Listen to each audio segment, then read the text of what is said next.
It's great to have you here, and I very much appreciate, of course, again, the invitation to be here, but also the fact that we've all come out on another school night / work night. Tomorrow is not Saturday, it's Friday. And some of you have come from a very good distance to be here. And I respect that and appreciate that.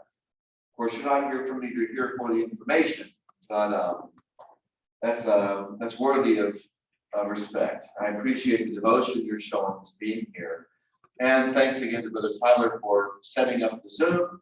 We had some people last night joining us by Zoom, maybe again tonight. So thank you for that. And for all of you on Zoom, it's good to have you with us virtually. It's virtually good. I remember when the pandemic started, Zooms became a thing. And the first time in the history of the world we could attend classes in such a large scale, from such great distances. And now we're getting used to it, right? So still, it's quite a thing. I'm happy to be here again. My name is Luke. I'm people who's not here last night. My name is Luke Chandler. I live in the Tampa area in Florida. I'm not from Florida. I've lived there the past 15 years. And I went to college there sometime before that. But I'm really basically from the Midwest, Ohio, Kentucky, Tennessee. Most of my growing up was there. I've lived in Alabama and in the Chicago area for a while as well, and some other places as a result. But my first time in Washington, I Noah, my son Noah, who's here with me, he and I spent a good bit of time driving around today. We went to the coast and back, and went and did some hiking earlier today as well, and just had a wonderful time in this beautiful state where you live. I know some of you may be thinking, well, Florida, this tropical paradise, there's not so much overcast and rain, there's warmth. Yeah, I live there, and I like this. Maybe we can swap for a bit. One time I was at Disney World. My family has passes to Disney World. I know some of you are like, passes to Disney World. Yeah, it's about an hour and 15 minutes from our house. We don't have them right now. No, we've had them most of the time we lived there. One time we ran into a woman from London, England, and was talking, and she lived downtown, not far from Big Ben in Parliament. And as we were finishing up, I think I said, my wife said, I can't believe you live so close to Big Ben. And she said, I can't believe you live so close to Disney World. Okay, perspective, right? No, but it's a pleasure to be here and to appreciate the beauty of the place for you. Which we're talking about a place where none of us live. We're talking about the archaeology of the Bible lands, and particularly Canaan, Israel, whatever you want to call it. And I've worked there. I've participated in 10 archaeological seasons there in the past 12 years. And Lord willing, I might go back for another one next summer. I used to do it every year. Now I'm looking maybe every other year, because I have a family at work. You really just can't go for a few days. Fly all the way over there, work for 4 or 5 days, then come all the way back. If you're all the way over there, you should stay for a couple of weeks at least. But I've loved it. It's gotten in my blood, and others have gone with me most of the years I've gone, and including some from California. There's one guy in the Bay Area who's been with me three or four times. I don't know if any of you would know him, but anyway, so it's possible to go. My tools children have been, and I've had people as young as 11 and people as old as 70 something come with me, different types of men and women. So it's a wonderful experience. It's honest work, but they treat you very well. And there's lots of different things to do. You're volunteers, you're not slaves. So it works out just fine. And you get to explore and see things over there while we're there. So you have days off. And they do field trips. But anyway, tonight we're going to talk about why we should trust the text of the Bible. And I don't think any of us are strangers to the idea that you can't trust what the Bible says. Some people say that so much of it is myth, it's legend, and it's particularly with the Old Testament. And there are many who claim or say that, well, the events about, such as David and Solomon and that period of time, the kings, it was not written down that time. Some people believe it was all written down 700 or 800 years afterwards.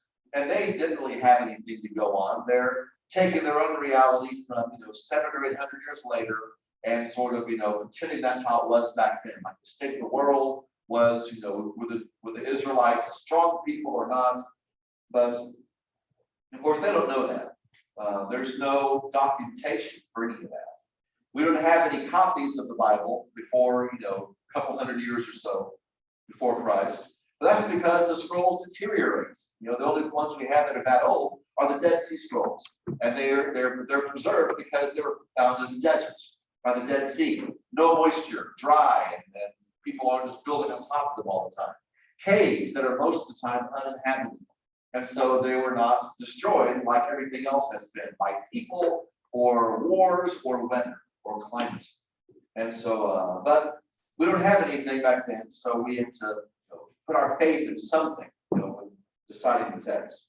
Why should we trust the text as Christians? Well, we can't go over every possible thing in the Bible tonight, too much.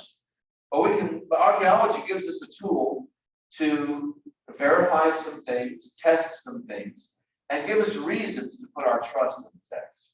If we just meet someone, we don't know anything about them, don't know who they are, do we automatically trust whatever they tell us?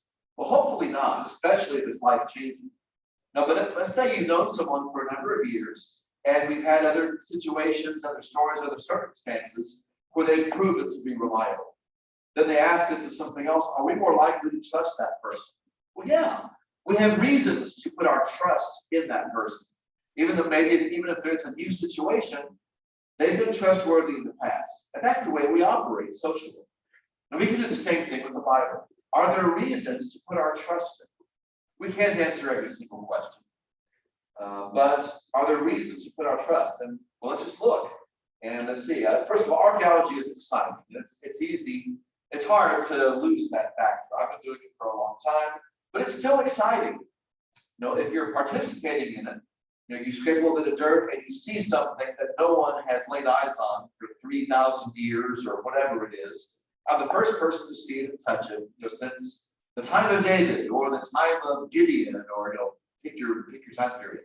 And that's exciting. You're the first one to hold it, and when you're on a dig, you become a part of that object's history, which that's something special. What's the history of this? Was it owned by an Israelite family, maybe one of the people who served under David, or who fought with Gideon, or fill in the blank what it is?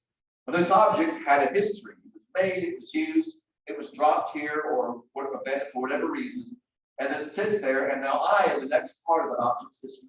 And that kind of changes the way you look at history and the way we fit into things in the scheme of life and the humanity. It can change your perspective, and it's constantly exciting. It's also more than just emotion or energy. Or if you read about some discovery that someone claims supports the Bible, sometimes it does. Sometimes people jump the gun and get too excited and don't, and over-interpret before we've given it time to sort of settle in and shake out. But it is a valuable tool, archaeology is, for helping us to understand the past. And we talked about a little bit of that last night. Well, we also mentioned this last night. Sometimes there seems to be a contradiction. There may seem to be a contradiction between what the Bible says and what the archaeologists say, or the archaeology says. And some people immediately say, well, the reason for that, the Bible's wrong. And for some people, that's always the reason. The Bible's wrong. It was written afterwards. It's made up. It's myth. It's legendary, contradicting, et cetera, et cetera. But there are actually three possibilities, for any possible contradiction. Let's go ahead and say, maybe the Bible is wrong. I believe that there are two others that are much more likely, in fact, consistently, the actual case. It's also possible the archaeology is wrong. People misinterpret something.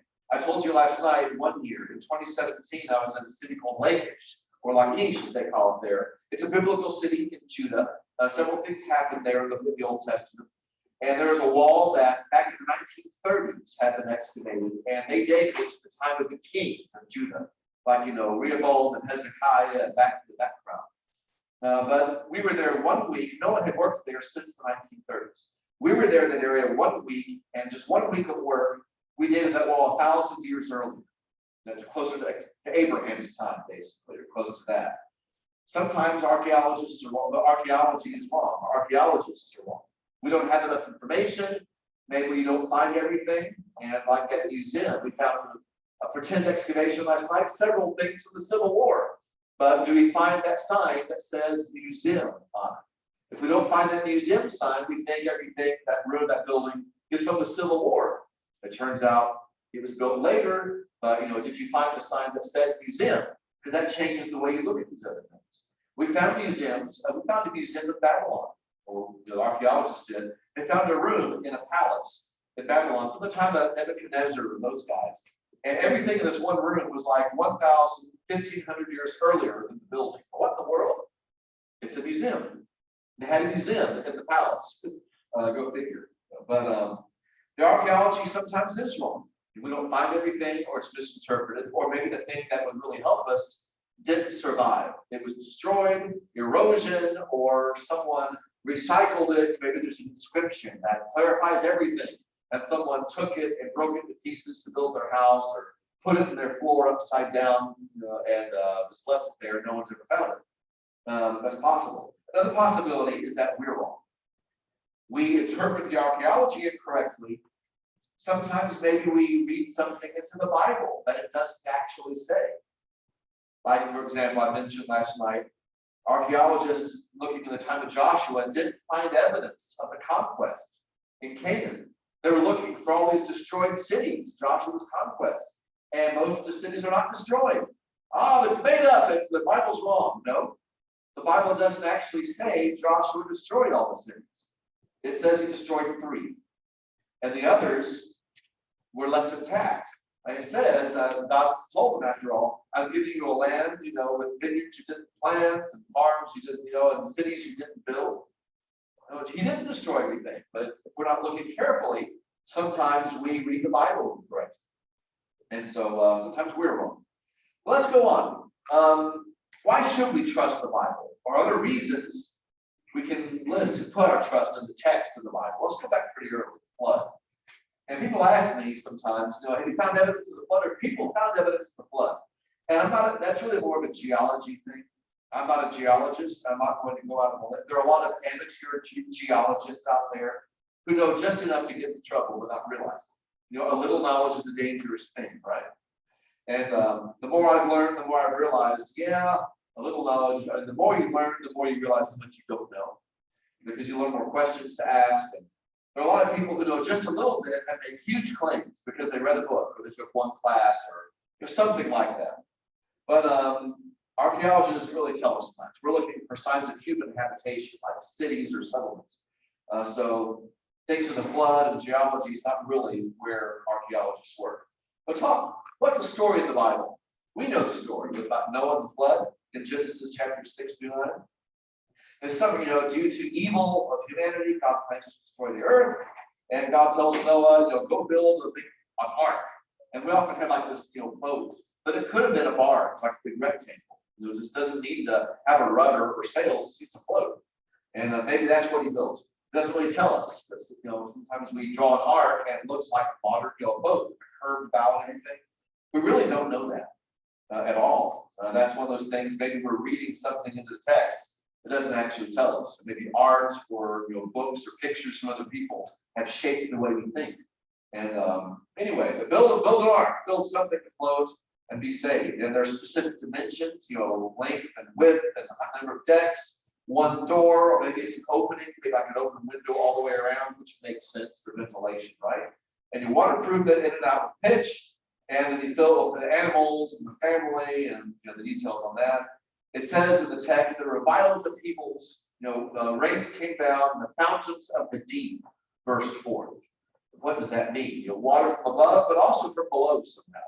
Maybe some geological upheaval, but guessing again. The Bible doesn't really tell us. So the Bible doesn't really answer that specifically enough, but the waters cover, and after a while they recede, and the ark rests not on a mountain, not on a specific mountain, in the mountains of this one region.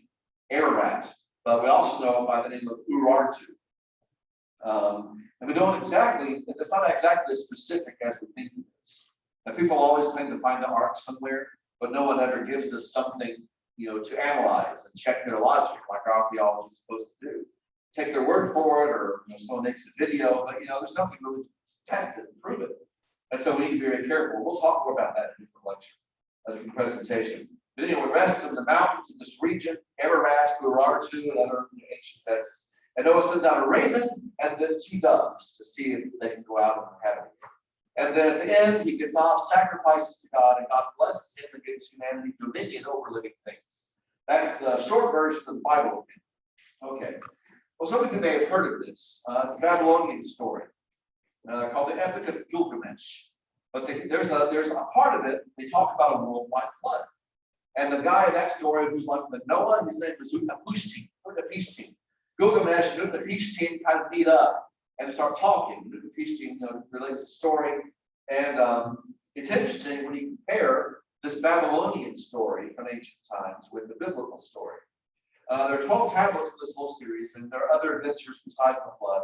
The flood's on number 11 out of 12. There's a picture of that tablet right there.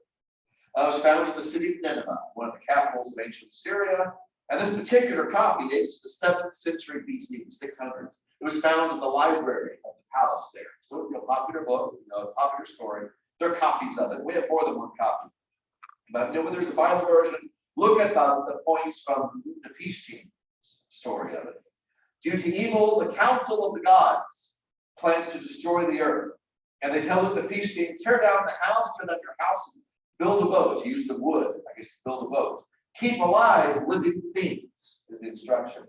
And it has specific dimensions. It's square in the stories. The story is 7 sections, 6 decks, 1 door, and it specifies steel and pitch in and out. A few differences, but some similarities too, right? Filled with animals and families and other people. And then there are violent rains for 6 days and 7 nights, this version of the story. And it covers everything. The waters eventually recede. The boat rests on a mountain. And I think it's a different mountain than Ararat or Urartu. Utnapishtim sends out a dove, a swallow, and then a raven to see if it's habitable. And then he goes out, offers a sheep to the gods, and the gods bless him with immortality.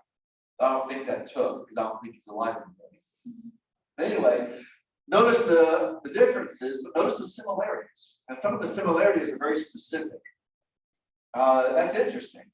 So why do the Hebrews and the Babylonians have similar flood stories? Sure, there are differences. There's enough similar, it raises eyebrows. You don't get to ask, why are they so similar? And there are really 3 possibilities, aren't there? One, maybe the Hebrews borrowed it from the Babylonians. Some people say that. When they were in exile, they learned the story of Utnapishtim. They came back from captivity and wrote the book of Genesis and stuck their own version of the story in there. Another possibility, maybe the Babylonians somehow got it from the Hebrews. Possible. Or maybe there's a third option. Both cultures independently remembered a common event in humanity's past. And over the many centuries of time, people telling stories around a campfire, and sometimes you tweak details, or the next generation forgets something or changes something to make it more interesting. Telling stories by word of mouth, they get changed, right? But they're both remembering enough together that it's a common event. 3 options really to explore. Some people will insist it's number 1, but there's no documented evidence for it. It's just an assumption and nothing more. But there are more stories about the flood besides the Epic of Gilgamesh. Here's one. This is called the Eridu Genesis Tablet. And this is from an ancient culture called the Sumerians. They were basically in Babylon before the Babylonians were. Babylon, Assyria, and that region. And Sumer, the Sumerians. And they were older cultures. And we found some of their stuff. And they have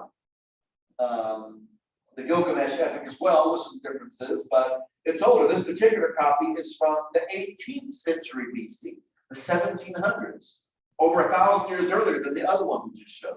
And it's a flood story, very similar. There's also another one from Mesopotamia, Iraq, Iran, that area over there. Atrahasis and the flood. And it dates to the 2nd millennium before Christ, the 1000s BC. It was up in where Assyria would have been, or northern Iraq today. Acadia is the name of that ancient culture, their version of it. And this particular tablet is from around 1700 BC or so, a copy. But there are also many other flood stories around the world. And it surprised me as I was researching this. China has a story in its ancient past about a universal flood. And Shujing our English rendering of the Chinese name. And the earliest version of the story we have is the written down is around 700 BC. India has a version in their culture, ancient culture, Manu and the flood. And off the Andaman Islands, off of India, they have their own separate flood story in their cultural past. Indonesia has one. Australia, the Aborigines in Australia talk of an ancient flood. There are 3 different flood stories among the ancient Greeks circulating in their literature that we've been able to discover. Norse, like Thor and Odin, Scandinavia, those areas, they have a flood story in their myths and legends. The Aztecs coming to the Americas, Mexico, the Aztecs had some memory of an ancient worldwide flood. The Incas down in Peru, same thing. The Chicha in Colombia, and the Mayans over in the Yucatan Peninsula in Mexico. The Hopi, the North American Indian cultures. Other ones, other Native Americans have some sort of a flood story that was preserved orally, for the most part. But memories of something. So here's the question: why do so many cultures, not just in one region, but around the world, have some memory somewhere of a flood story? 3 possibilities, right? Maybe they all borrowed it from one culture that came up with the story to begin with. Everyone borrowed it from the original. That sounds a little stretchy, though, doesn't it? The Aborigines, how much contact do they have with the Middle East, for example, or other cultures? They're isolated. And so that just doesn't seem very plausible. Maybe it's a coincidence. People just like flood stories and human history. And just independently, with no reason, they just kind of murmur up at some point. Okay, again, it doesn't sound plausible, maybe. But there's another possibility. Maybe all these cultures are preserving memory in one way or the other of some ancient event that humanity has in common. Again, we're getting to the realm here. We can't prove any of this, but archaeology has shown us evidence of other flood stories around the world. So now we're in the evidence of which explanation, in which one do we put our faith? Which one do we trust to be most likely to be true? And that's our own choice. Do we think everyone kind of copied it from someone else along the way? Do I choose to say it's just coincidence? Or is it maybe more likely that they're all remembering some common event? Archaeology has given us information, and how do we interpret it? I personally think number 3 is the most likely. And that gives us a reason to trust the Bible text in that, when so many others are remembering something similar in one way or another. Let's go more to things that are a little less in the distant past. Let's go to Egypt for a second. This is an inscription with hieroglyphs all over it by the son of Ramses II. Ramses II is a very famous pharaoh, probably the most famous after King Tut. King Tut, unimportant pharaoh, young guy, didn't reign long, but he had the tomb with all the stuff in it, right?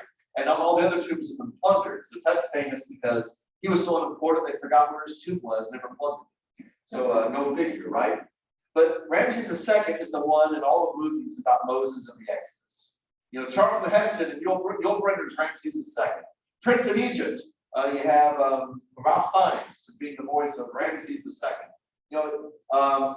In the timeline of the Bible, he wouldn't be the pharaoh of the Exodus, but a lot of archaeologists think it was in his time. He reigned at the time of the Judges. His son, Merneptah, was pharaoh for about a decade. Ramses II died in his 90s. He was pharaoh for like 70 years. All-time record for the pharaohs. So his son, Merneptah, was already an old man when he became pharaoh, lived 10 years, and that was it. But he had a pretty prominent father to live up to, the shadow thing, So he went out and apparently conducted some military raids, then wrote an inscription bragging, for posterity's sake, all his incredible success thanks to the gods. And in typical ancient king fashion, he really sounds impressive. All the amazing things he did during his brief reign as pharaoh. There's one section in this stela, it's this inscribed stone that was found, and near the bottom, one quote says, "Israel is laid waste; his seed is not." The point is, I whooped on him. Ha ha ha! I'm a great, pharaoh. But notice it mentions Israel, and this is the very first mention of Israel we have in any ancient text, at least the first confirmed mention of Israel we have. And it dates to between 1213 and 1203. That was his reign. So somewhere in there, he says he went up into Canaan and beat upon Israel, then came back. There's no record of that in the Bible.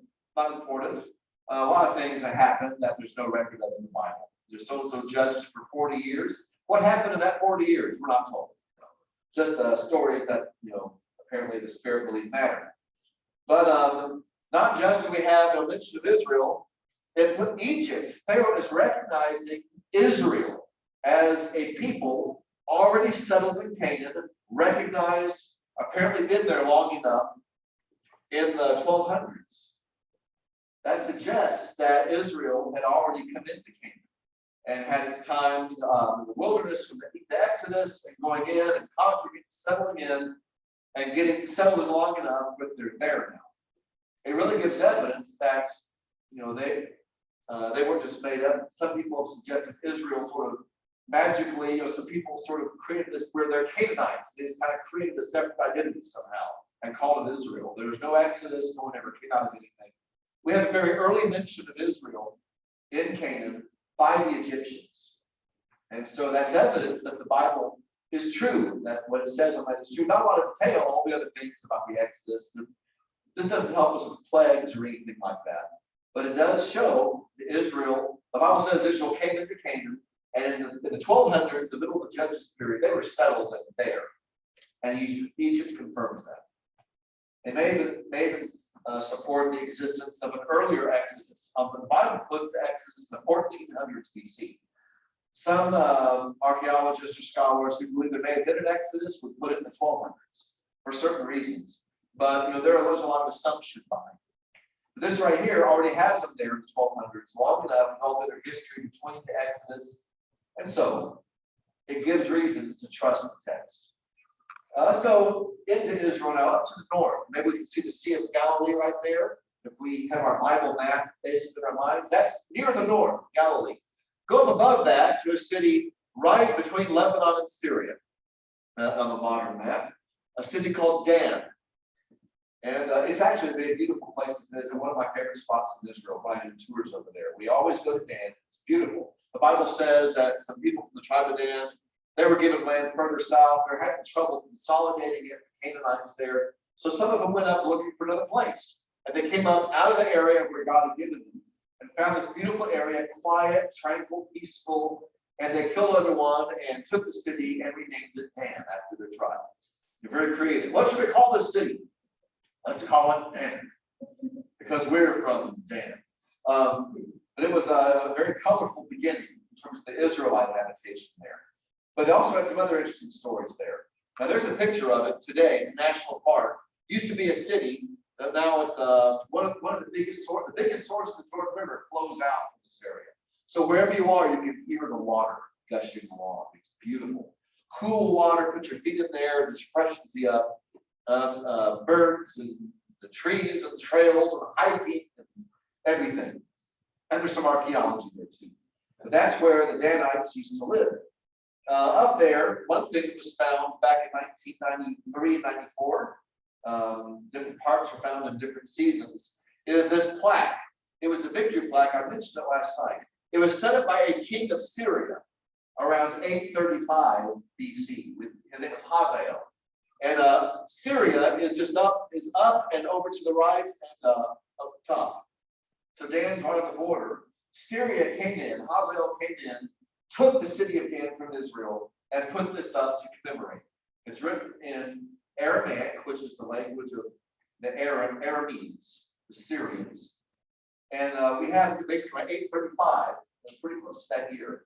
So it's less than 140 years after David finished reigning as king. And it mentions in those white letters there that scholars highlighted, they were originally highlighted that color.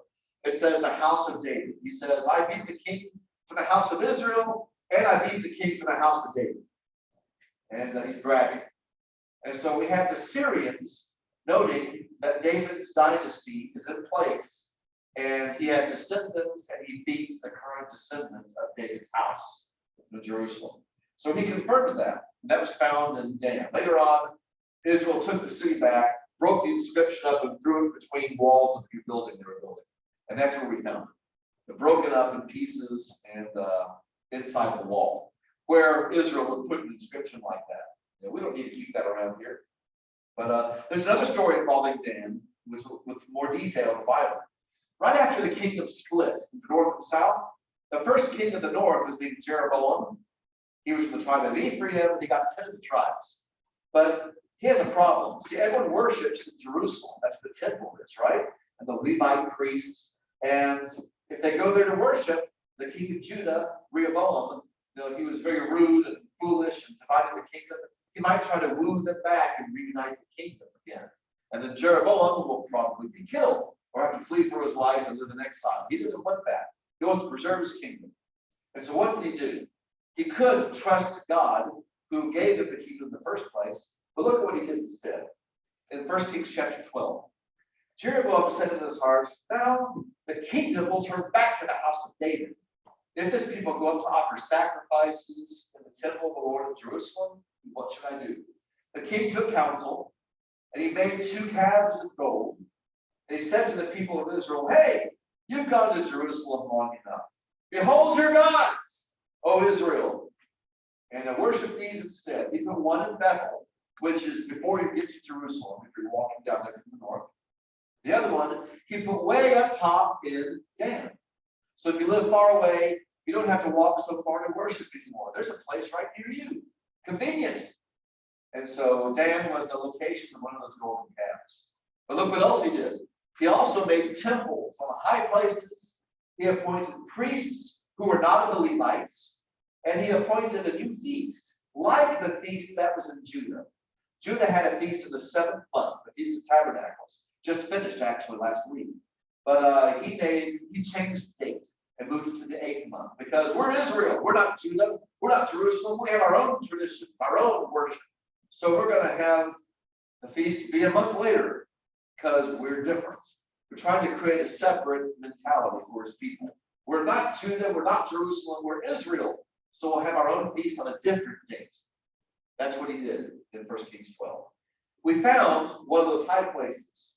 We found the place where the golden calf was. We found it back in the 1990s. And this is an aerial view.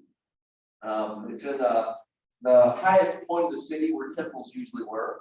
If there's a higher point of elevation, you're going to find the temple there almost always because it's closer to heaven, a place of honor. And the palace is usually close to the temple because the king wants to associate himself with God or the gods up here or somewhere else.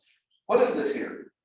We've excavated, we found the calf used to sit on the podium, and it had a roof. There are post holes, you know, where the post on the roof. There are side chambers where they kept supplies, like for the sacrifices. So the temple in Jerusalem had side chambers where you keep your supplies and your water and your jugs and your incense shovels and your incense and your clothing or your robes and all that stuff. And that outline right there, that's a modern outline. That's where the altar was, and that's the size of it. And altars typically had horns on the corners, so they put little replica horns on that frame just to show the size of it. That's my mother back when she looked at one time. Gives you how big is that altar? That's a big altar. These steps that she's standing on are original. You see the foundations, the outline, and the modern frame is put there to show how big it was. And we can know how big it was by the steps and the foundation at the bottom. So that was built to worship the golden calf. Now, it may have been a smaller one at first. If you look carefully in the middle, you can see some stones right here. And if you're there and looking on site, you can see it's actually it's a smaller foundation inside. And the belief is they probably started with a smaller altar. And later on, a later king expanded it, made a bigger altar. And we have the foundation of the smaller one under the new big altar. But still, this is the site where the golden calf was worshipped. And so if you're a worshiper, you walk up to this wall and give your offering to the priest, and they go up there and offer on the altar. The calf is back there at the top of those steps. And you stand up behind this wall and bow down and worship God through a golden calf. That's the idea. So this is where Jeroboam built his thing. And we can go walk all over it today and explore it and talk about it. But there are a couple of things archaeology has shown that give some more insight into Jeroboam. First of all, if you look at the chapter of the 10 Commandments, Exodus 20, the very last verse of that chapter mentions something for the altars of Israel. You shall not go up by steps, lest your nakedness be exposed. I guess because you lift your leg up. And so accurate depictions of the early altars for Israel will have a ramp instead of steps. Here you see stairs. That's Judah. We're Israel. We're different. And when Solomon dedicated the temple of Jerusalem, he was praying to God, and he said, if the people pray to you toward the city you've chosen and toward the house which I've built in your name, then please hear their prayer. In other words, Jews, when you pray towards Jerusalem, you pray towards the temple. That's the idea. They still do it today. But if you're here at this golden calf site, praying to the calf, guess which direction the temple is? It's to your back. This temple faces due north. Or if you're facing the altar, you're facing due north, and your back is to the temple of Jerusalem. It's behind you to the south. Talk about making a psychological point with the design of your temple. We're not Jerusalem. We're not Judah. We're doing our own thing. We don't need that temple down there. We have our own thing here. And it's part of our new national identity as Israel, not Judah, not the house of David. And we even see the architecture of their high place, their temple, that they reinforce that. And so it gives insight to Jeroboam. He's really trying to break away and make their own thing. And we can see it right here. And walk around it and still see the evidence of that today. That comes from archaeology. Here's another inscription found in Assyria. It's made by an Assyrian king called Shalmaneser II. And it's from the mid-800s BC, like 850, 840, something like that. And another king bragging about his military ability. It's incredible success. It's amazing how many kings have an unbroken victory streak if you believe their inscriptions. You know, everyone always won. It's incredible. But one thing he mentions is that Shalmaneser says all these other kings further south, they joined together in a coalition against me. But of course, you know, thanks to the gods of Assyria, I whooped them and they went back with their tails between their legs. That's not the literal description. But, you know, I won, as always, thanks to the great Assyrians and the great gods of the Assyrians. And I'm writing this down so everyone can see, you know, my main power. It mentions Ahab by name in this inscription, King Ahab of Israel. We know Ahab, you know, he is married Jezebel from Phoenicia. She wasn't an Israelite. She brought in Baal from Phoenicia and made it the new national religion and tried to suppress worship of God. And, you know, a lot of the stories. Elijah is brought in at that point to push back. And we had miracles for the first time in hundreds of years in Israel with Elijah. Miracles have not been done in hundreds of years. But at this critical time, they come back for a brief period with Elijah and Elisha, then they disappear again. But Ahab, that guy, it mentions that Ahab is one of several different kings who banded together in a coalition of the willing against Assyria. Now, the truth is, there's no picture. This inscription, by the way, is in the British Museum in London. If you ever go there, it's out with a bunch of other stuff. Look at the signs, you'll find it. That's the picture right there that I took 2 or 3 years ago when I was there. But it says that Ahab brought 2,000 chariots and 10,000 soldiers to join that army against Assyria. Interestingly, Assyria claims they won, but Assyria pulled back and didn't come back for another 20 years. So maybe this coalition was more successful than Assyria is letting on. But it mentions Ahab, it shows he's active internationally with other kings. The Bible reflects that as well, a deal maker. But it may give insight into a story about Ahab in the Bible that's kind of curious. The king of Syria, not Assyria, Syria. His name is Ben-Hadad or Ben-Hadad in Damascus. He and Ahab are always fighting battles. And one time God bails Ahab out. And Ben-Hadad is about to be captured. He's trapped in a city. And Ahab and Israel win. Ben-Hadad fled. And they tied sackcloth around the waist. And they sent an emissary to the king of Israel. And Ben-Hadad begs Ahab, please let me live. Trying to negotiate a deal. And Ahab says, does he live? He's my brother. In diplomatic language, that means Ahab's not out to kill anyone. He wants to make a deal with his new best friend, Ben-Hadad. He doesn't want to kill him. He wants to let him stay and treat him kindly. So Ben-Hadad comes out to him, and they meet face to face. And Ahab brought him up into the royal chariot. And Ben-Hadad said, okay, Thanks for letting me live. The cities my father took, I'll give them back to Israel, and I'll name a street after you in Damascus, to honor great King Ahab. And Ahab's like, good. I'll let you go on those terms. Good. So they made a deal, shook hands, and they go. And then Hadad, after attacking Israel several times, goes back, free as a bird, to his own country. Later, a prophet comes to Ahab and says, why'd you let him go? God gave him into your hands. You could have gotten rid of a powerful enemy. Why did you do that? And we don't have an answer given. But that inscription may provide some insight. That battle with the Assyrians, the inscription, probably occurred after this story, because Ben-Hadad is mentioned in the inscription too. He was a part of that coalition. He and Ahab on the same side fighting against Assyria. Is it possible that Ahab, when he was merciful to Ben-Hadad, was thinking ahead? Yeah, I'm going to need friends in the future. Assyria is becoming a problem. I need them with me. And maybe I can use this to get them on my side and be part of the force together against Assyria. Diplomacy. And Ben-Hadad had done a great harm to Israel, and God gave them over to Ahab. But Ahab, for other reasons, decided to forego what God gave him and make his own plans. And that would explain it, wouldn't it? Why did Ahab do that? This inscription confirms Ahab existed and some of his character, and may offer insights into that particular event. The Bible doesn't explain why Ahab did that. This inscription might. Again, this interpretation, be humble, but it might explain that. And there's a lesson for us, isn't there? Is it possible that God gives us or expects something, but we, for our own reasons, because of my job or because of my priorities, or because of my career, my education, we take things of God and put them to the side occasionally and compromise because we have other purposes that are more important to us than what God wants us to focus on? There's a lesson in that for Christians, isn't there? Don't be an Ahab. But anyway, the archaeology gives some insights there and gives us some evidence. There's something called the Moabite stone. It's also called the Mesha stele. Mesha was a king of Moab. Moab is across the Jordan River from Israel, near the Dead Sea, where Ruth was from originally. And David's great-grandmother, Ruth, was Moabite. But later on, they're enemies of Israel and Judah. And King Mesha of Moab fought a rebellion. And we have it in detail in 2 Kings chapter 3.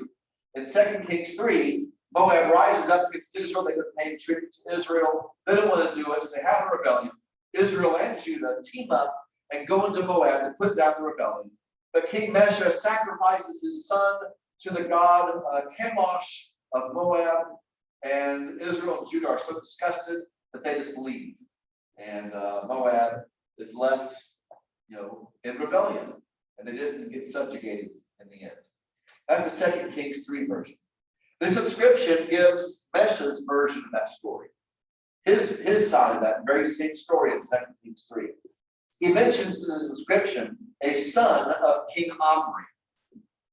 Omri was Ahab's dad. And Ahab's son Jehoram is the one that tried to put down this rebellion. But see, Omri was the first one that established a dynasty.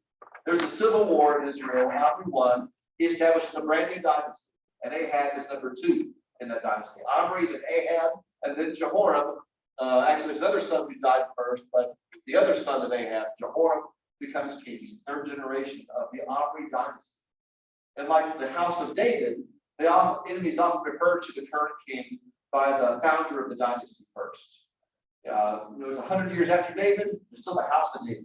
It's after Omri. It's Jehoram's time. His grandfather Omri is still the house of Omri. It mentions his son, his descendants. They use son in a generic sense back then in these kinds of inscriptions. Mentions in Jehoram by the house of his grandfather, and the bottom part was damaged, but there was a copy made of the stone before it was damaged, and it seems to read that he also won over the house of David. If so, that would be a reference to Jehoshaphat, the king of Jerusalem during this story. Descendant of David, some generations later. But this inscription confirms the story in 2 Kings 3 and some of the individuals involved and some of the details of the story, some of the key ones. In the end, Moab won. They lost the battles but won the war. And this stone confirms that. This is also the British Museum, the Black Obelisk of Shalmaneser III, Assyria, different king than the one that they had. That was Shalmaneser II. This isn't sitting up there. You can go up and put your face this far from an inch from it if you want to. And it shows different kings bringing gifts and tribute to the great king of Assyria, Shalmaneser III. Every line that shows a different king from some country bringing and bowing down and bringing presents, and tribute. Please don't attack us. You're too powerful. And one of those kings is King Jehu of Israel. And he's the one who destroyed the house of Ahab and Jezebel and became the founder of a new dynasty himself. And that's him or his representative bowing down before the standing guy in the center. That's King Shalmaneser III. You see the little symbol with like a wing in the sky. That's one of the gods of Assyria shining down on him. Someone behind him is holding a parasol so the king won't have the heat, hit his head. And the representative or King Jehu himself is bowing down to Shalmaneser III. And it says in the inscription, here's the tribute of Jehu. And it lists all these valuable things Jehu's giving to the king of Assyria. How nice. And there's a close-up of Jehu or his representative bringing all this stuff to the king of Assyria. If you go back on the side, it shows Assyrians leading other Israelites carrying that tribute. Can you tell which ones are Assyrians and which ones are Israelites? The Assyrians are tall, proud. One of them has his hand like, follow me, come on. Yet these three shorter guys hunched over with the heavy tribute they're bringing. Those are the Israelites. See, psychology, propaganda. Assyria is tall and strong and better than everyone else. But we see Assyria showing Assyria is strong, Jehu is weak. And the Bible indicates that too, in fact. That Jehu was a weaker king in the end. There's another Assyrian king named Sennacherib later on, and he invaded Judah during the time of Hezekiah. And it's a big invasion, but here's three different Bible books talk about it. 2 Kings, 2 Chronicles, and Isaiah all talk about the invasion of Sennacherib, the Assyrian, during the reign of Hezekiah. We found 3 copies of this prism. One is in the British Museum, one is in Chicago, and I'm blanking where the other one is right now. Anyway, it doesn't matter. But we found it's Sennacherib's record of his military campaign. And he goes through and talks about how he beat everybody, and he lists every single city that surrendered to him or that he captured. And every city he has a specific numbers. I took this many captives, this sheep of goats, this much gold and silver, detailed lists. You get to Jerusalem, and in the Bible, when he came to Jerusalem and surrounded the city, Hezekiah prayed, and an angel went out and killed a bunch of the army that night. Sennacherib left without taking Jerusalem. That's the Bible story. What does this say? It's not going to say that. Well, the God of this little tiny country beat all of our gods and pulled a bunch from it. So his version is, I came to Hezekiah, I trapped Hezekiah in Jerusalem like a bird in the cage. Ha ha ha. And we'll just go on somewhere else. No mention of capturing the city, no details of spoil or captives to take to Jerusalem. His silence on Jerusalem seems to confirm he didn't take it. He left without capturing the city, which in their propaganda really is agreeing with the Bible. When you understand, look at the rest of the inscription, that's not what he did anywhere else.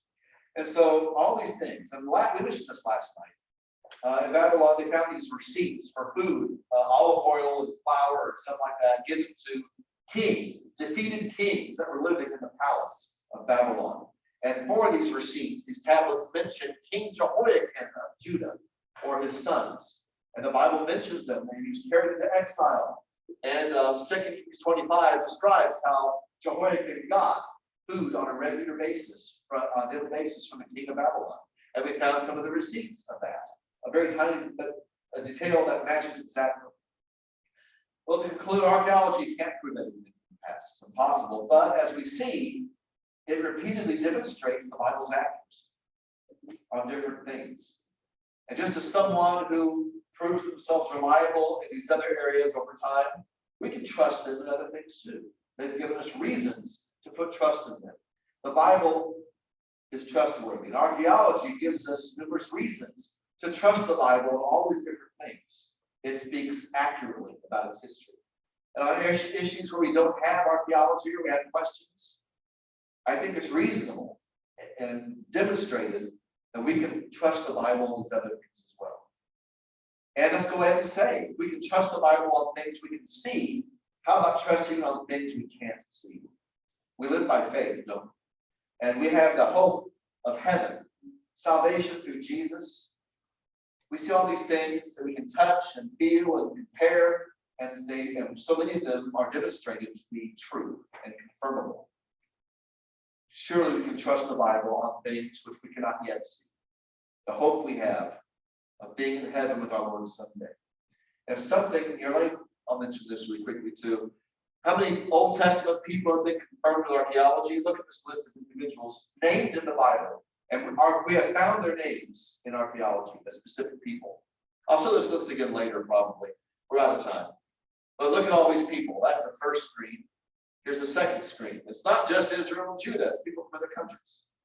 And the New Testament, 23 people so far have been confirmed through archaeology from the New Testament. Some of them famous, some of them not so much, but all of them named in the New Testament. Can we trust the Bible?